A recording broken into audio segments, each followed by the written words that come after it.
Assalamualaikum warahmatullahi wabarakatuh.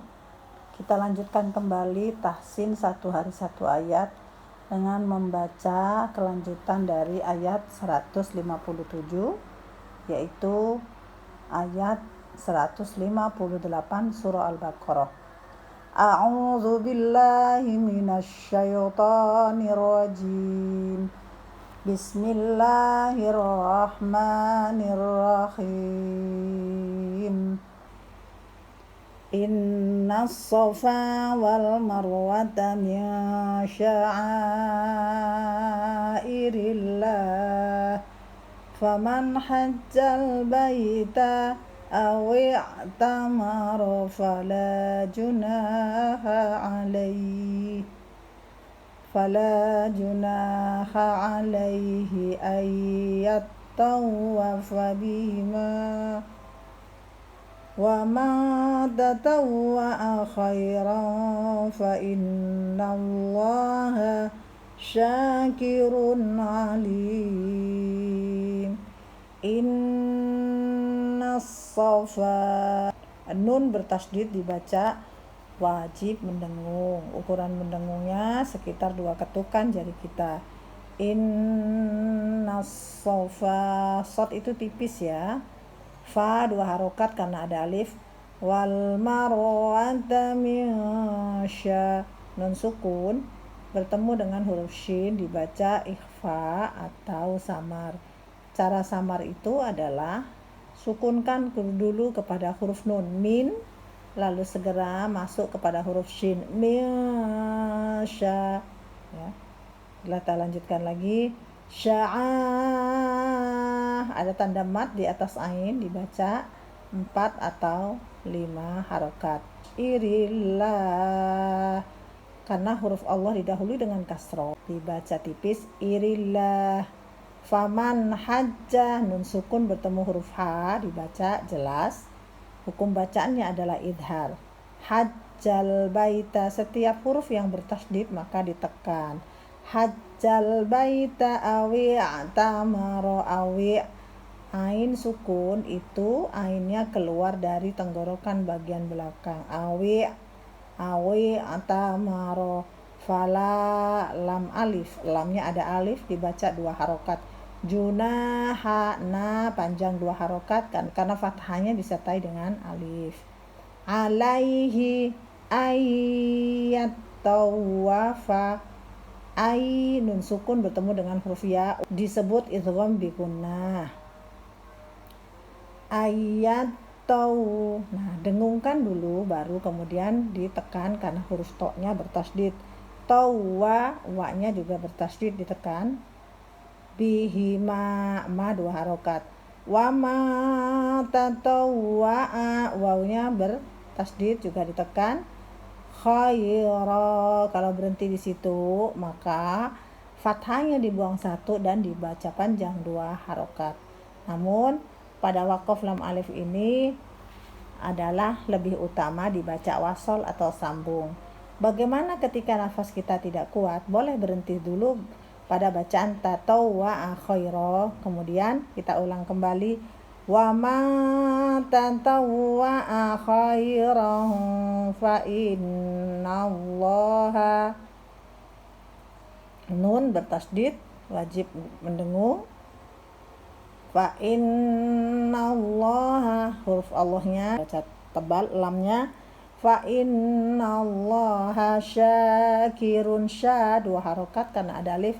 Kirun, a tanwin bertemu dengan ain dibaca idhar atau jelas. Syakirun alim, setiap bacaan yang wakofnya di akhir ayat maka disebut mat arid li sukun, panjangnya boleh 2, boleh 4, boleh 6 harokat. Kita ulang lagi. Innas safa wal marwata min sya'airillah faman hajjal baita aw i'tamara fala junaha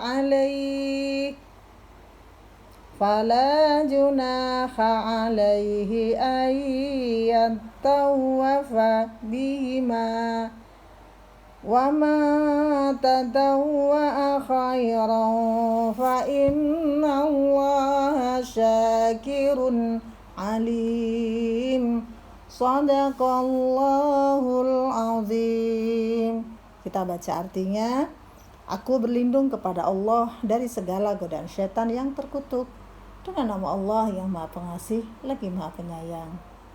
Sesungguhnya Safa dan Marwah merupakan sebagian syiar agama Allah. Maka barang siapa beribadah haji ke Baitullah atau berumroh, tidak ada dosa baginya mengerjakan sa'i antara keduanya.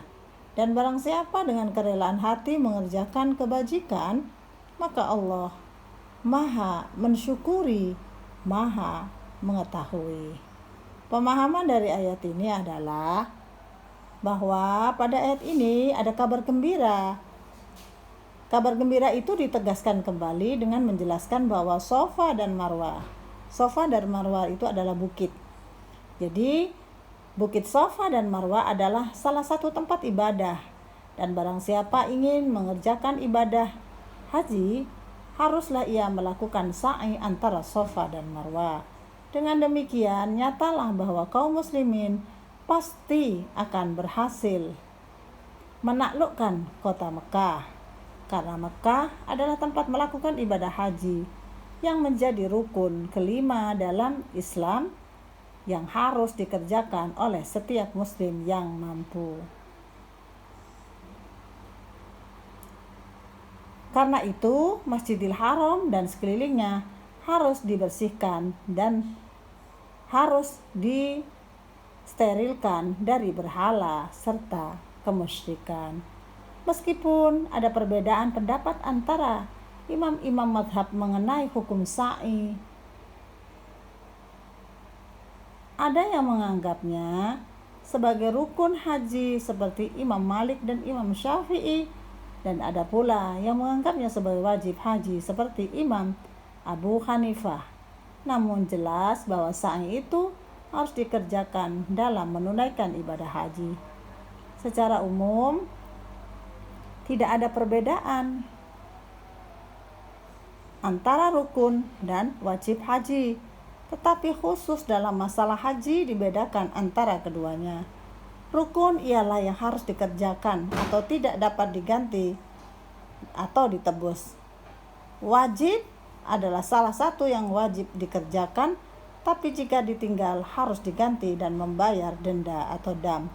Yang menjadi pertanyaan di sini adalah mengapa dalam ayat ini disebutkan tidak ada dosa baginya mengerjakan sa'i antara keduanya, padahal itu adalah suatu rukun yang wajib dan tidak mungkin seseorang yang menunaikan rukun atau wajib akan berdosa.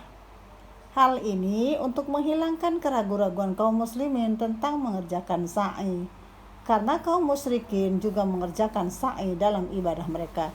Seakan-akan apa yang dikerjakan kaum musyrikin tidak boleh dilakukan oleh kaum muslimin dan mereka akan berdosa bila mengerjakannya.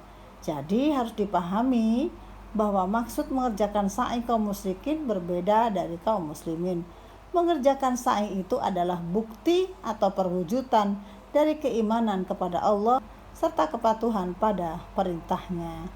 Kemudian Allah menjelaskan bahwa barang siapa yang berbuat kebajikan atau amal ibadah lebih daripada yang diwajibkan kepadanya, yaitu dengan mengerjakan yang sunnah-sunnah, maka Allah akan mensyukuri amal kebaikan itu dan Allah Maha mengetahui semua amalan hambanya. Maka janganlah ragu-ragu berbuat kebaikan, karena semua amal itu akan dibalas dengan berlipat ganda oleh Allah Subhanahu wa ta'ala. Demikian penjelasan pemahaman surah Al-Baqarah ayat 158. Al-afu minkum. Assalamualaikum warahmatullahi wabarakatuh.